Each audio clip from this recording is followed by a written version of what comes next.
Hi, welcome to my channel. This is Susie Marsh Meffin, LCSW. That stands for Licensed Clinical Social Worker.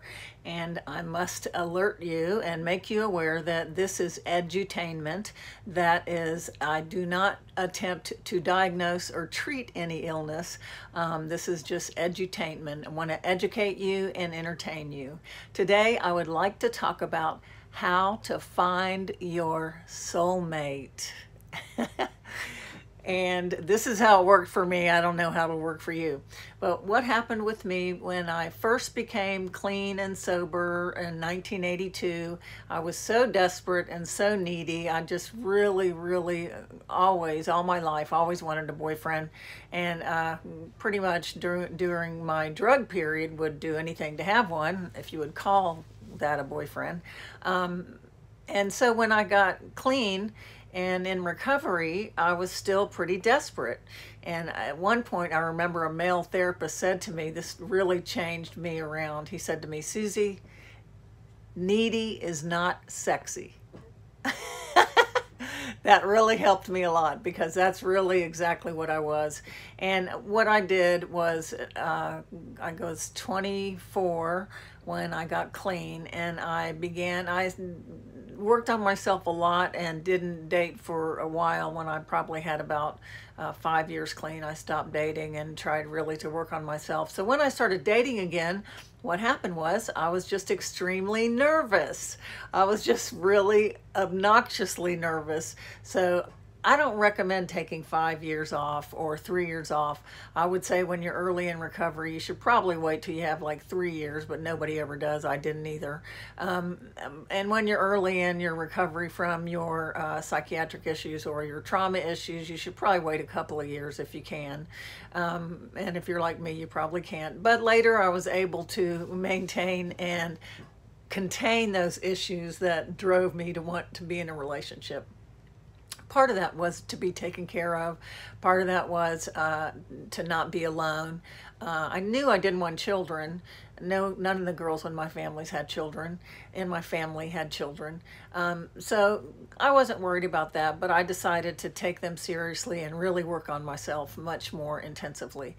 So I was in individual therapy and in group therapy, but before I ever went into therapy, early in recovery, I believe it was my sponsor who said to me to write an ideal soulmate list.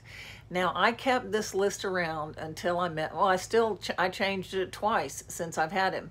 But I put on that list, and I would change it as I grew up a little bit more and a little bit more. And I put on the list everything that I wanted in a soulmate, what I wanted physically, and that was pretty superficial. But still I kept that on. What I wanted emotionally, intellectually, psychologically, and spiritually. And I grew up and grew in my own recovery from my traumas, I changed and added and took away things on that list so that it became more mature.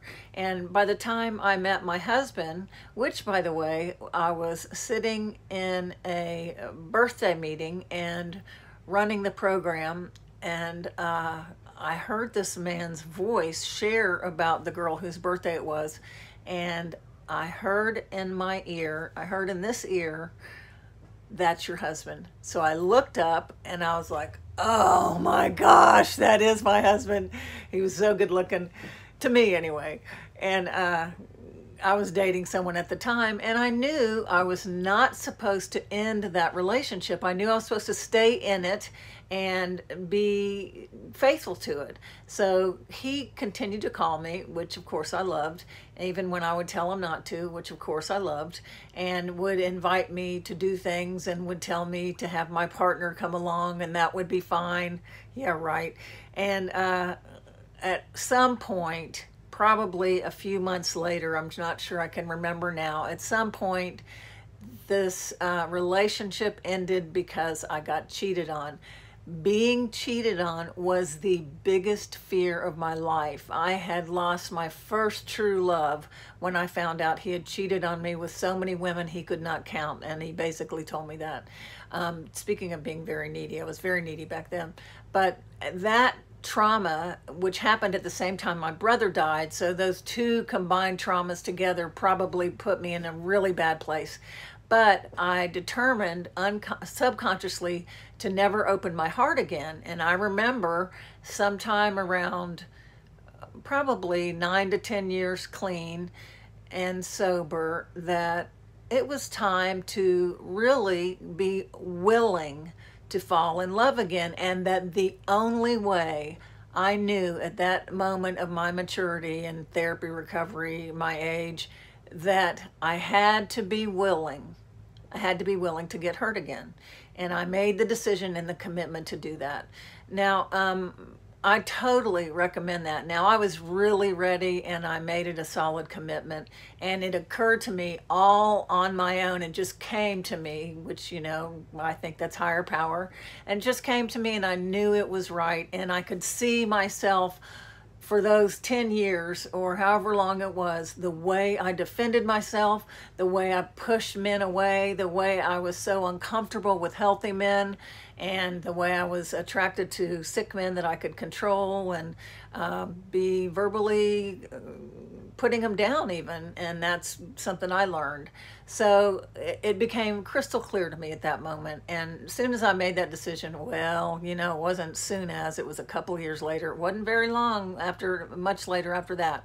But after that decision, I went back and I looked at my ideal mate list, did some more changes, put some more additions, took some things away, and just really, again, settled back into my higher power's will, and that this list came from me and my higher power together, and just trusted that it would happen.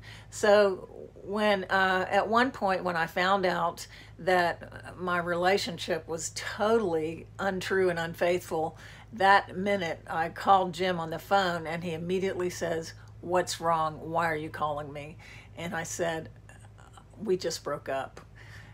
He immediately came over to my house. Immediately came over, and I cried in his arms, and it was wonderful. And from that day on, we were committed until he wasn't ready to ask me to marry him, and I broke up with them, and 6 hours later he was back. Because he didn't know it was God's time. It wasn't me. It was God's will. And I knew I couldn't keep going at age 40, staying single. I met him when I was 40, and I guess we got married when I was 42 or 43. But I knew at that point I had to put my foot down because it was really time. So number one, make an ideal mate list. Number two, be the ideal mate that you want to have.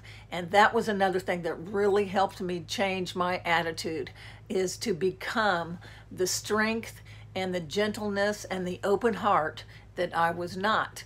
And that recovery and lots of work on myself really helped, and therapy, of course, really helped me to do. So I worked on, after that 5 or 10 year awareness and revelation, I really worked on being the kind of person that I wanted. And that really helped. And eventually I got to the place where I wasn't focused on having a relationship, where I wasn't focused on being needy. I was focused on myself and began to really enjoy my life being single and living alone and just being single and loving it. And I had great friends and I had a great time. Of course, now that I've been married 20-something years, I'm so spoiled. My husband takes care of me like I'm a baby, which I love. And I can't imagine being single again and doing all the things that I did on my own. So it's kind of funny. But I do make myself do things nowadays just so I don't forget how. But working on yourself, making your ideal mate list. You may not agree with me if you're atheist or agnostic, and that's okay. I support you. But being agnostic and being a former atheist, what I really did was I put this list up to my higher power to take care of finding my mate, so that I was not again going to get dependent on trying to look for one and create things and find somebody. I just put it out there, but I had total faith that it was going to happen. I completely believed that it would happen, and it didn't matter how long it took. And although when I met him, then it did matter. So I hope this helps you. 10-minute little video on how to find your soulmate.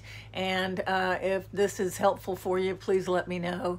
I'd love for you to subscribe to my show. And if you have any feedback, please let me know. You have any ideas of shows you want me to do, please let me know also. Thanks so much.